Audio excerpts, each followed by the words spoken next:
तहरीक लब्बैक या रसूलुल्लाह पाकिस्तान साहबजादा मोहम्मद साद हुसैन रिजवी साहब लब्बैक लब्बैक या रसूलुल्लाह लब्बैक लब्बैक या रसूलुल्लाह लब्बैक लब्बैक या रसूलुल्लाह लब्बैक लब्बैक या रसूलुल्लाह लब्बैक लब्बैक या रसूलुल्लाह।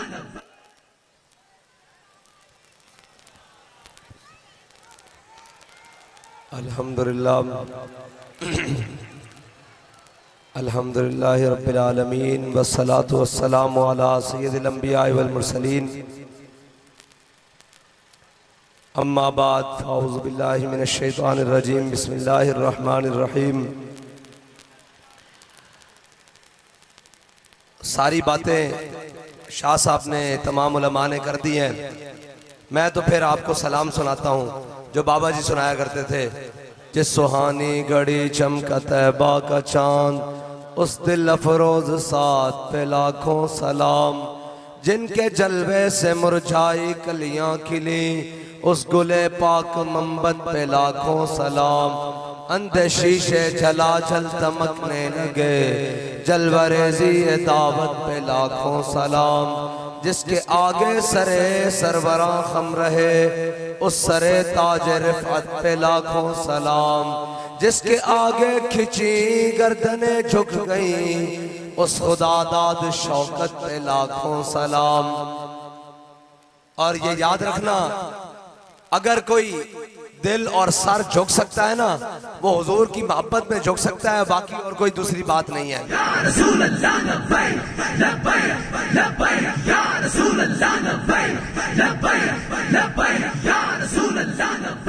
लोग कहते हैं जी ये अब क्या हो रहा है, 8 दिन नहीं गुजरे प्रेस कॉन्फ्रेंस हो रही है और भाग के जा रहे हैं। मैंने कहा मेरे दोस्तों, ये बात वही है कि जिन्होंने अंग्रेज के कुत्ते नहलाए हो ना, वो कभी जेलें काट सकते हैं। जिनके बड़ों ने अंग्रेजों की गुलामियां की हो, वो कभी जेलें नहीं काट सकते। जिनके बड़ों ने अंग्रेज की टाउटियां की हो, वो जेलें नहीं काट सकते। हाँ, ये तो तारीख हमने पढ़ी है, ये तो किरदार हमें बाबा जी सुना कर गए हैं। और ये तो जनाब हमें बता कर गए हैं कि हजरत खुबैब बिन अदी मकाम तनईम के ऊपर जब फांसी के ऊपर लटकाया जा रहा, तो काफिर कैंचियां भी ले आए, छुरियां भी ले आए, नेज़े भी ले आए, भाले भी ले आए, सब कुछ ले आए और एक एक करके उस जिस्म का काटने लगे। उस वक्त किसी ने कहा बताओ खुबैब, अब तो सोचते होगे कि तुम्हारी जगह तुम्हारे नबी होते तो तुम्हें यह सजा न मिलती। तो हजरत खुबैब बिन अदी कटे हुए जिस्म से तड़प उठे, कहने लगे हुए कमीनों, ये क्या बात करते हो। खुबैब को तो ये भी गवारा नहीं कि मेरे आका मदीने की गली में जा रहे हो और उनके पाँव में कोई कांटा चुभ जाए। खुबैब को गवारा कैसे हो कि जान देते वक्त हुजूर यहाँ होते। अब बात यह है कि जिन्होंने सिर्फ हलवे मांडे और वजारतों और मुशावरतों के मजे लेने हो, उनको क्या पता हो कि अल्लामा फजल खैराबादी ने अंग्रेज की काला पानी जेल कैसे काटी है। उनको कैसे पता हो कि अहमदुल्ला शाह मदरासी के सर से एक हफ्ता खून कैसे चांदनी चौक में टपकता रहा है। उनको कैसे पता हो कि हसरत मोहानी ने 27 साल अंग्रेज की जेल कैसे काटी है। ये तो अंग्रेज के परवरदा है, जहाजों में बैठ कर आए हैं, हम पर हुकूमत करने आए हैं, हुकूमत करके चले जाएंगे। अभी आप कुछ दिन बाद ऐसी खबर भी सुनेंगे कि वो जो पाकिस्तान में 4 मरतबा वजीर आजम बना और फिर 3 मरतबा वजीर आजम बना और फिर 50 रुपए के स्टाम्प के ऊपर मुल्क छोड़कर भाग गया। अनकरीब आप ऐसी खबर भी सुनेंगे कि ये जो इनकलाबी और जो कहता था मैं सबको रुलाऊंगा, ये 100 रुपए के स्टाम्प के ऊपर मुल्क छोड़ के भाग रहा है।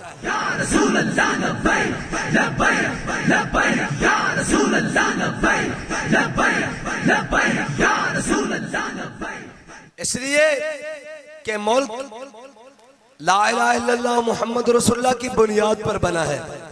हमारे बड़ों ने ये मुल्क ला इलाहा इल्लल्लाह मुहम्मद रसूलुल्लाह की बुनियाद पर हासिल किया था।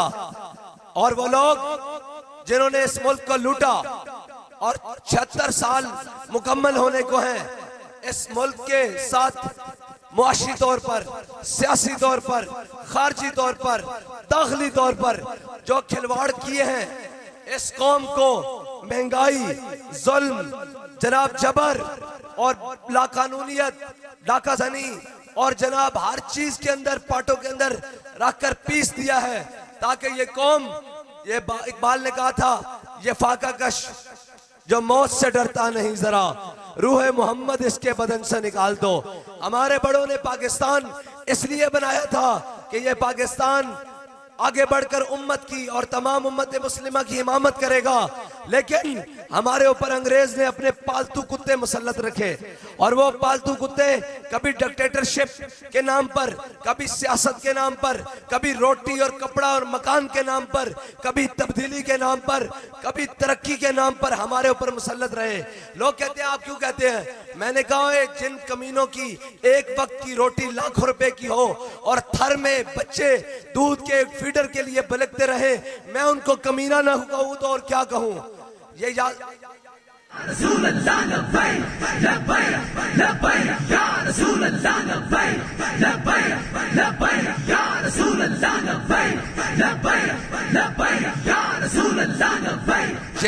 जिनकी पॉलिसियों ने, जिनकी अय्याशियों ने, जिनकी बदमाशियों ने, जिनकी गुंडागर्दियों ने इस मुल्क के अवाम से जीने का हक छीन लिया है, मैं उसे क्या, मेरी किसी से जाती बात हो जाए तो मैं उससे सख्त लफ्ज़ करता हूँ, सख्त बात करता हूँ, लेकिन जिन्होंने मुल्क का बेड़ा गर्क कर दिया, जिन्होंने मुल्क को दो लख्त कर दिया, जिन्होंने रेमंड डेविस को यहां से भगाया, जिन्होंने आसिया को यहां से भगाया, जिन्होंने मुमताज कादरी को फांसी दी, जिन्होंने आफिया सिद्दीकी को बेचा, बताओ मैं उनसे नरम बात कैसे करूं? मैं मोहम्मद अरबी का गुलाम हूं। मेरे बाबा मुझे बता कर गए हैं कि मोहम्मद अरबी के गुलाम नरम बात नहीं गरम बात करते हैं।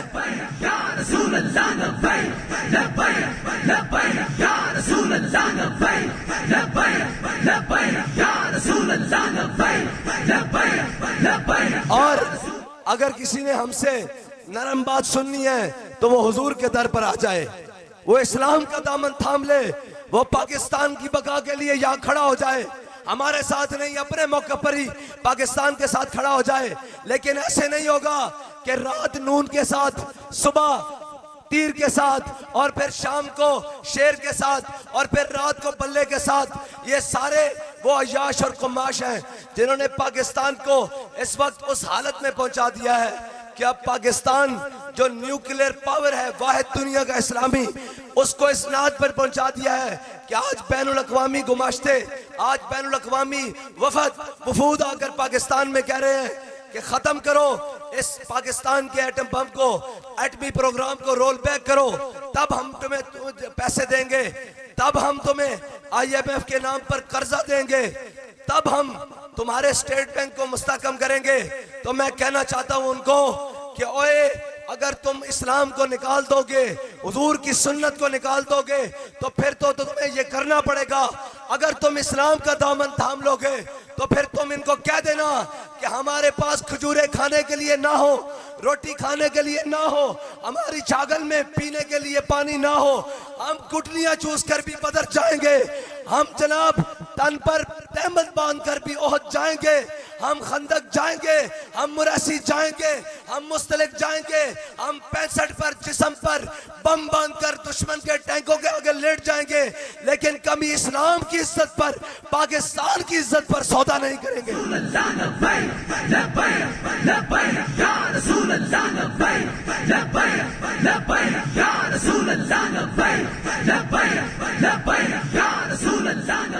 और मैं आपको आज इस शहर में, जिसे कहा जाता है ये फलाह का शहर है, ये किसी का शहर नहीं, ये मोहम्मद अरबी के गुलामों का शहर है।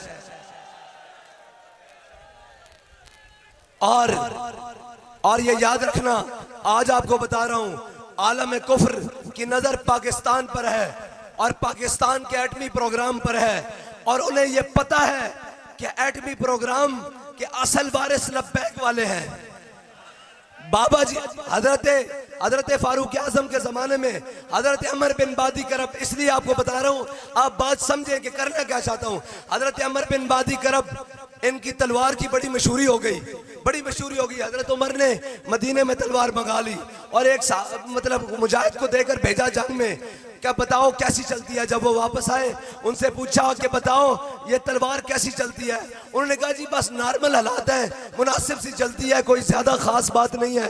तो हजरत उमर ने हजरत अमर बिन मादी करब को खत लिखा कि जितना चर्चा सुना था उतनी चीज पाई नहीं, कोई मजा नहीं आया तलवार का। तो हजरत अमर बिन मादी करब ने अमीरुल मोमिनीन की बारगाह में जवाबन खत लिखा, कहा अमीरुल मोमिनीन अमर बिन मादी करब ने तलवार भेजी थी, हाथ नहीं था भेजा साथ में। और अब लोग ये कहते हैं ना, बाबा जी फरमाते थे गौरी मिसाइल चलाने के लिए गैरत भी गौरी वाली चाहिए।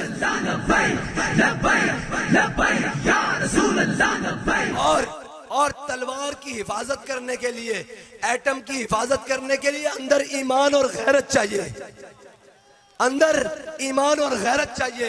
इंशाअल्लाह जब तक हम जिंदा हैं इंशाअल्लाह इस्लाम की इज्जत पर कोई हर्फ नहीं आने देंगे।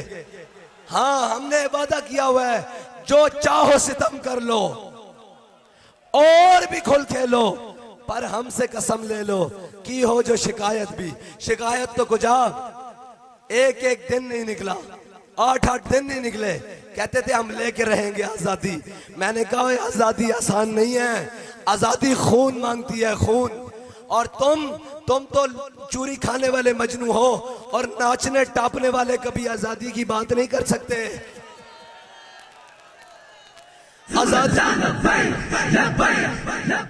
आजादी की बात तो वो करेंगे जो जामिया मस्जिद रहमतुल्लिल आलमीन से नंगे पांव वजीराबाद तक जाते हैं, जो जामिया मस्जिद रहमतुल्लिल आलमीन से फैजाबाद जाते हैं, जो जामिया मस्जिद रहमतुल्लिल आलमीन से हुजूर की नामूस के लिए निकलकर इस्लामाबाद जाते हैं और कहते हैं करूं तेरे नाम पे जान फिदा, ना बस एक जहां दो जहां फिदा। और पूरी कौम को पीस के रख दिया है। जिस गली में जाओ रोड खराब है, सड़कें टूटी हुई हैं, जनाब पानी नहीं आ रहा, पानी के गैस के लाइनों में जनाब गटर का पानी आ रहा है, सारा कुछ तबाह करके। किसी थाने में चले जाओ उसको इंसाफ नहीं मिल रहा, किसी पटवार खाने में चले जाओ वो आपस में मिल मिलाप कर सारा शहर बेच दिया है, सारा इंफ्रास्ट्रक्चर तबाह करके रख दिया है। इंशाअल्लाह जो कुछ तुमने पाकिस्तान के साथ किया है अब हिसाब देने का वक्त आ गया है।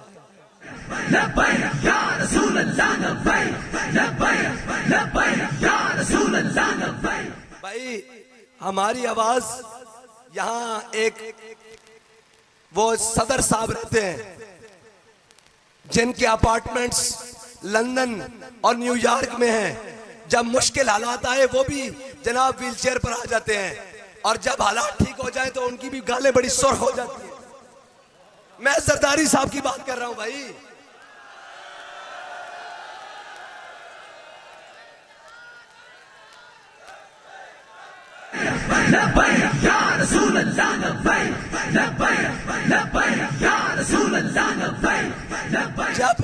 जब कहीं मुश्किल वक्त आए ना, ये सब की तरतीब एक ही है। जब कभी जनाब अब गिरफ्तारियां शुरू हो जाएं तो फिर हाथ में बड़ी खूंडी भी आ जाती है, बुजुर्ग भी गुर्ग बन के फिरता है कि मैं बड़ा मस्कीन हूं, मुझे कुछ ना कहा जाए। पूरा पाकिस्तान लूट के खा गया, पूरा सिंध लूट के खा गया, और जनाब सिंध के बच्चों के हकूक, जवानों के हकूक, बुजुर्गों के हकूक, सारा कुछ खा के बैंक बैलेंस बनाए। और जब जरा मुश्किल वक्त आए फिर व्हील चेयर भी आ जाती है, फिर जनाब वो हाथ में खूंडी भी आ जाती है। ये कोई मसला नहीं, इंसान बीमार होता है, लेकिन इनकी बीमारी बड़ी समझदार है। जब जेलें आती है इनकी बीमारी इनके ऊपर आ जाती है। आपको याद है ना वो शर्जील मेमन, याद है जनाब, जरा जेल हुई तो जनाब हो गया मैं मरता हूं, और जरा इक्तदार आया तो ये जनाब फूले नहीं समाते। मैं कहता हूं औकात में रहो, अपनी हद में रहो, ये इक्तदार आने जाने वाली चीज है, इसके ऊपर इतना ना इतराओ। ये कल के दिन है, तुम अडियाला के चक्कर लगा रहे थे और तुम करप्शन के नाम पे जा रहे थे, हम मोहम्मद अरबी की नामूस का परचम लेके जा रहे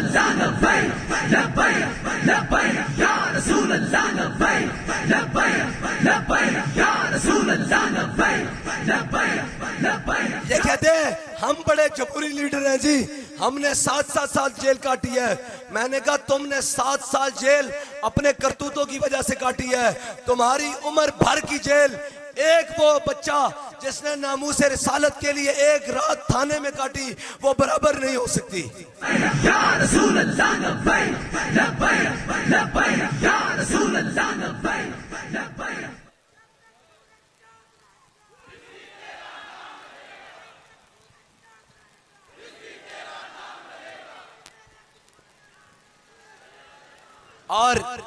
और सौदे क्या होते हैं? पाकिस्तान का जो मर्जी हो जाए, मेरे बेटे को वजीर आजम बना दो, वजीर खारजा बना दो। मैंने कहा है अभी तक तुम्हारे अंदर हवस नहीं गई, पिछले 50 साल से तुम्हारे पास इक्तदार है मुसलसल, 50 साल से कभी पूरे पाकिस्तान का, कभी पूरे सूबा सिंध का, बड़े बड़े शहर, बड़े बड़े जनाब, सारा कुछ तुम्हारे पास है। तुमने कौम को दिया क्या है? और लुटेरो दिया क्या है? तुम तो कहते थे हमने लाड़काने की सड़कों पर जरदारी को घसीटना है, आज तो सारे चोर मिलकर बैठे हुए ऐसे। और वो जो कहता था मैं इन सबको रुलाऊंगा, आज उसका एक एक बंदा रोते हुए आ रहा है बाहर। तो बाबा जी बता कर गए थे इन्हें भी रोना, इन्हें दिया नस्ल ने भी रोना।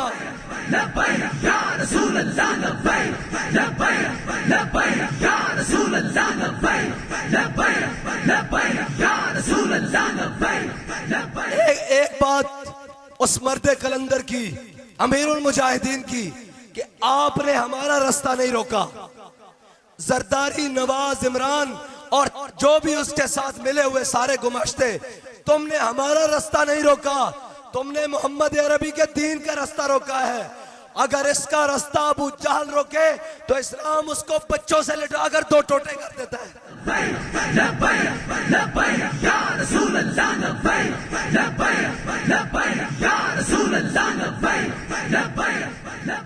और तुम रोते रहोगे, आज भी रहोगे, क़यामत वाले दिन भी रहोगे। हम आज भी लब्बैक का नारा लगाएंगे और हम सूए हशर चलेंगे।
भाई नवाब शाह वालों, अभी मजा नहीं आया, अभी तो आवाज इस्लामाबाद तक पहुंचानी है, अभी तो लाहौर भी नहीं पहुंची। नारा लगाओ, उसके बाद इख्तितामी दुआ करते हैं। एक दफा नारा लगाओ, सारे हाथ साथ, सिक्योरिटी वाले भी हाथ, सब हाथ खड़े कर दिया।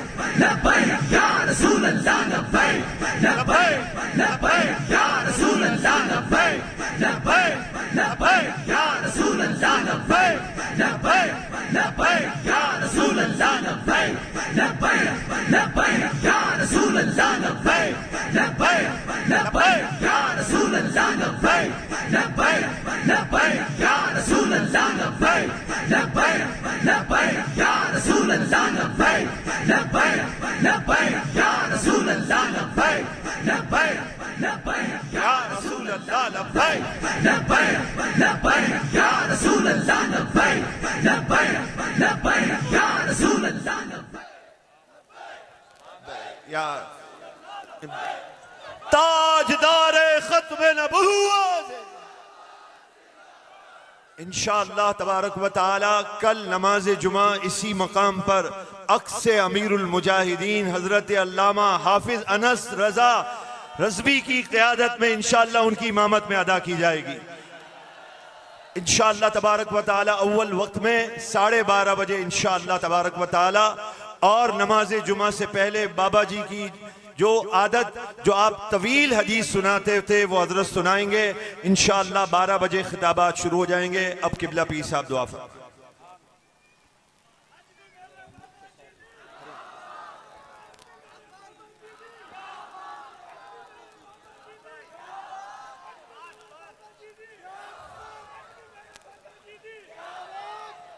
या रब सल्लल्लाहु अलैहि वसल्लम अला हबीबिका खैरिल खल्क़ि कुल्लिहिम। ऐ खालिक कायनात उम्मत मुस्लिमा को गैर से दीनी से माला माल फरमा। हुजूर अलैहिस्सलातु वस्सलाम के साथ और आपके दीन के साथ पूरी उम्मत को वफा करने की तौफीक अता फरमा। तहरीक लब्बैक पाकिस्तान की हिफाजत फरमा। तहरीक लब्बैक पाकिस्तान को, मुल्क पाकिस्तान और आलम इस्लाम की तकदीर को बदलने के लिए कामयाबियों और कामरानियों से हमकिनार फरमा। जुमला हाज़रीन पे अपना खास लुत्फ़ करम फरमा।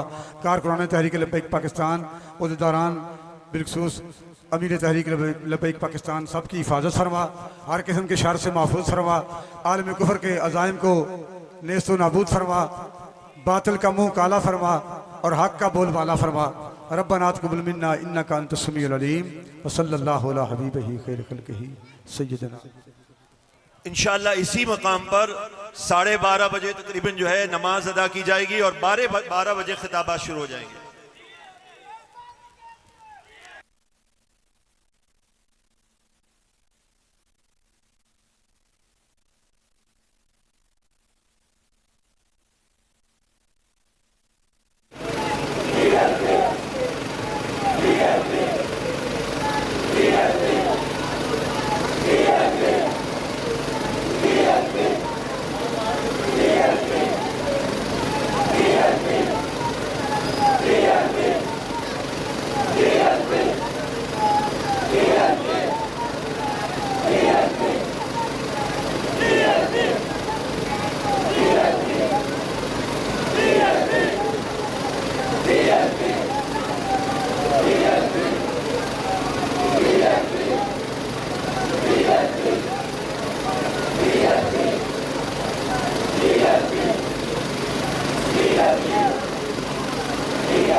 गुलाम हुसैन वली मोहम्मद इब्राहिम का बटुआ गिरा हुआ मिला है। अगर वो आवाज़ सुन रहे हैं तो स्टेज से ले लें। गुलाम हुसैन वली मोहम्मद इब्राहिम का बटुआ गिरा हुआ मिला है। ऐलान सुन रहे हैं तो आगे लें। गुलाम हुसैन वली मोहम्मद इब्राहिम का